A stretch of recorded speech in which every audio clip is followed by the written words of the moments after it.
السلام علیکم ورحمۃ اللہ وبرکاتہ۔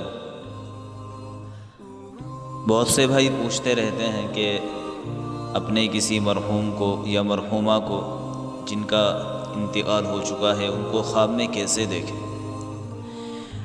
پہلے میں ایک واقعہ بیان کرتا ہوں، اس واقعے کے ساتھ ساتھ انشاءاللہ آپ کو سمجھ میں آ جائے گا کہ ہمیں کس عمل کے ذریعے سے اپنے مرحومین کو یا مرحومات کو خواب میں دیکھنا چاہیے۔ ایک عورت حضرت حسن بصری رحمۃ اللہ علیہ کے پاس آئی اور عرض کیا کہ میری لڑکی کا انتقال ہو گیا۔ حضرت حسن بصری کے پاس ایک عورت آئی اور کہنے لگی میری لڑکی کا انتقال ہو گیا، میری یہ تمنا ہے کہ میں اسے خواب میں دیکھوں۔ حضرت حسن بصری رحمۃ اللہ علیہ نے فرمایا کہ تو ایک کام کر، عشاء کی نماز پڑھ کے 4 رکعت نفل نماز پڑھ، یعنی عشاء کے فرائض، سنت، وتر وغیرہ سے فارغ ہونے کے بعد جب سونے کا ارادہ ہو تو اس وقت 4 رکعت نفل نماز پڑھ، اور ہر رکعت میں الحمد شریف کے بعد الہاکم التکاثر پڑھنی ہے۔ ہر رکعت میں الحمد شریف یعنی سورہ فاتحہ پڑھنی ہے، اور سورہ فاتحہ کے بعد 30ویں سپارے کے اندر ایک سورت ہے الہاکم التکاثر، اسے پڑھنا ہے، اور پھر اس کو پڑھنے کے بعد لیٹ جانا ہے اور سونے تک یعنی جب تک نیند نہ آئے نبی صلی اللہ علیہ وسلم پر درود پڑھتے رہنا ہے۔ کوئی سا بھی درود جو ہمیں یاد ہو وہ پڑھتے رہے۔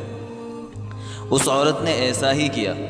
اس نے اپنی لڑکی کو خواب میں دیکھا کہ نہایت ہی سخت عذاب میں مبتلا ہے، دونوں ہاتھ اس کے جکڑے ہوئے ہیں اور سخت عذاب ہو رہا ہے۔ تو وہ عورت بیان کرتی ہے کہ میں صبح کو اٹھ کر حضرت حسن بصری رحمۃ اللہ علیہ کے پاس گئی اور حضرت حسن بصری سے سارا واقعہ سنایا۔ آپ نے فرمایا کہ تو ایک کام کر، اس کی طرف سے صدقہ دے، یعنی اس کے نام پر کچھ غریبوں کو صدقہ دے دے، شاید اللہ پاک اس صدقے کی وجہ سے تیری لڑکی کو معاف فرما دے۔ اگلے دن حضرت حسن بصری رحمۃ اللہ علیہ نے خواب میں دیکھا کہ جنت کا ایک باغ ہے اور اس میں ایک بہت اونچا تخت ہے، اور اس پر ایک نہایت حسین و جمیل خوبصورت لڑکی بیٹھی ہوئی ہے، اس کے سر پر ایک نور کا تاج ہے۔ وہ کہنے لگی حسن تم نے مجھے پہچانا؟ میں نے کہا نہیں، میں نے تو نہیں پہچانا۔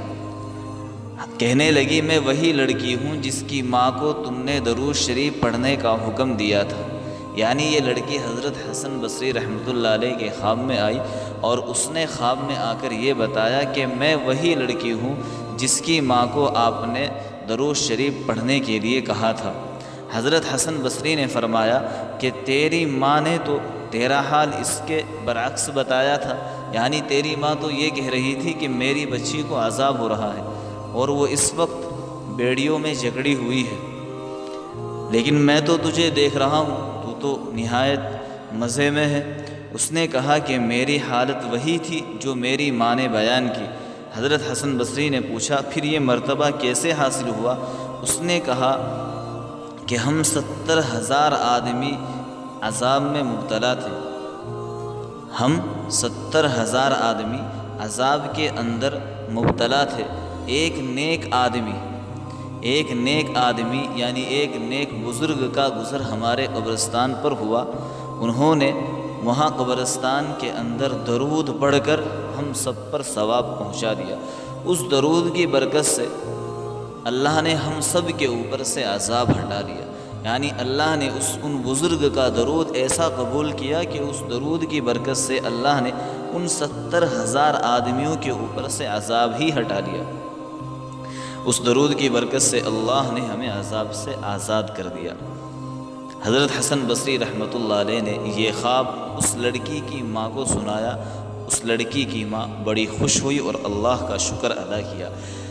لہٰذا اگر ہم بھی یہ چاہتے ہیں کہ ہم اپنے مرحومین کو یا اپنے مرحومات کو خواب میں دیکھیں، اگر کسی کا بھی حال میں انتقال ہوا ہے، وہ یہ چاہتا ہے کہ میں اس کو خواب میں دیکھوں، تو اسے چاہیے کہ سونے سے پہلے 4 رکعت ایک سلام کے ساتھ، یعنی چاروں رکعت 2 کر کے نہیں پڑھنی بلکہ چاروں رکعت ایک ہی ساتھ پڑھنی ہے، اور ہر رکعت میں الحمد شریف پڑھنی ہے۔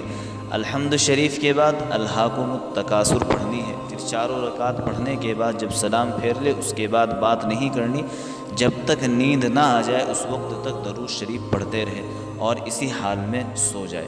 انشاءاللہ اللہ کی ذات سے امید ہے کہ جس کو آپ خواب میں دیکھنا چاہتے ہیں وہ آپ کو اللہ پاک ضرور اس کو خواب میں دکھائیں گے کہ وہ کیسی حالت میں ہے، اچھی حالت میں ہے یا بری حالت میں ہے۔ اللہ پاک ہم سب کو عمل کی توفیق عطا فرمائے، ہم سب کے مرحومین مرحومات کی مغفرت کے فیصلے فرمائے۔ السلام علیکم ورحمۃ اللہ وبرکاتہ۔ Subscribe Maulana Farman Naseem to get more videos.